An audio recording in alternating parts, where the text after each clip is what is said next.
Please subscribe to my channel and like the videos. Thank you for your support. Frank Lamberty might be the designer and OG of the Audi R8, but for me, the godfather was my buddy, Riley Brennan.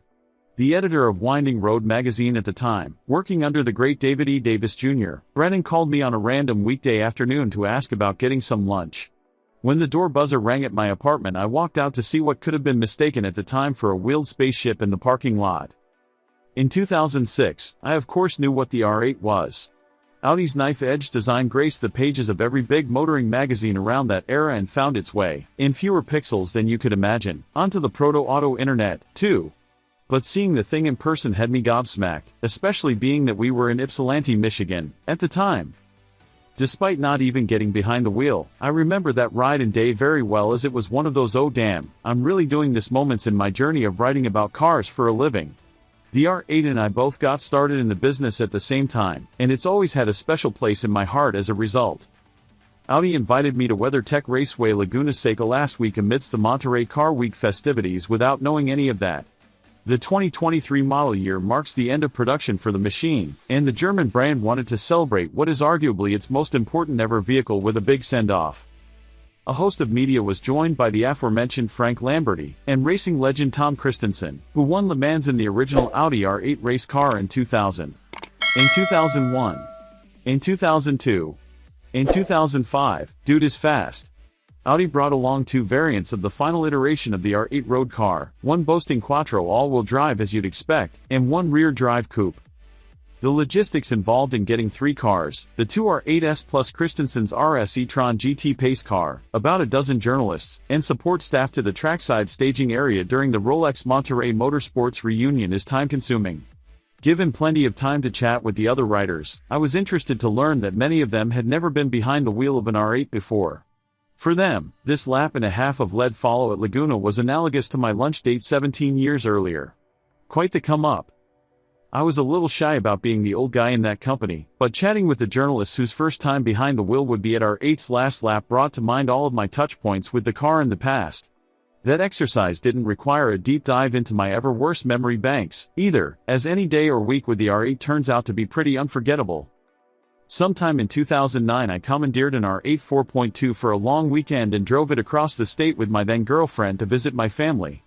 The final destination was Muskegon, Michigan, yet another place on the earth where the only exotic sports cars live on the local Chevy dealer lot and wear a Corvette badge. I had the chance to take my mom for a ride on a twisty back road in what was, I'm fairly certain, her first mid-engine car experience. She's always been a bit of a speed freak, so I really wrung the thing out, laughing out loud and enjoying myself between swears at the clunky, single-clutch automated manual Artronic gearbox. That car was black over sliver side blades with the good wheels, and it broke necks everywhere we drove in the provincial western part of the state. Sadly, it was also the only R8 I ever broke, on the day I was meant to hand the keys over. On my way into the office on that Monday morning, I couldn't resist taking one more early morning drive along the Huron River. I saw but didn't completely dodge a nasty pothole, hit hard, and busted the tire. My art director picked me up and could feel my shame as we waited for the flatbed, and one of our readers saw us on the side of the road and emailed later that day with a joke-why note about learning to drive. Next up was the launch of the 2011 R8 Spider V10 in San Diego in 2010, the first drive of which was published almost exactly 13 years ago today. I cringe rereading that story because the prose is, well, pretty over the top.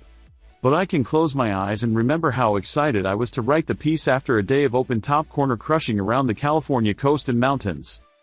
I will never forget the click-click of slotting the gated 6-speed shifter into gear, a treat for the fingertips and ears that every car nut owes themselves at some point. And, though it's been a minute since I've heard the engine note, I described the sound as bassy, low-rev rumblings morphing into a strident, never strained, shouting mezzo-soprano at the top end.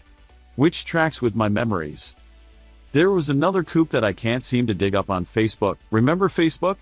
And another Spider from the early days of Motor One that I paired with my not quite restored Pontiac Fiero for a truly silly video. We did a real review, too. I drove an R8 to my 20-year high school reunion, where I blew out my knee playing basketball. And then a long gap before I stepped behind the wheel of my first ever RWD R8 at the track last weekend. I wish that I could say I developed some new and insightful driving impressions during that quick spin, but the truth is I was really just concentrating on enjoying the moment.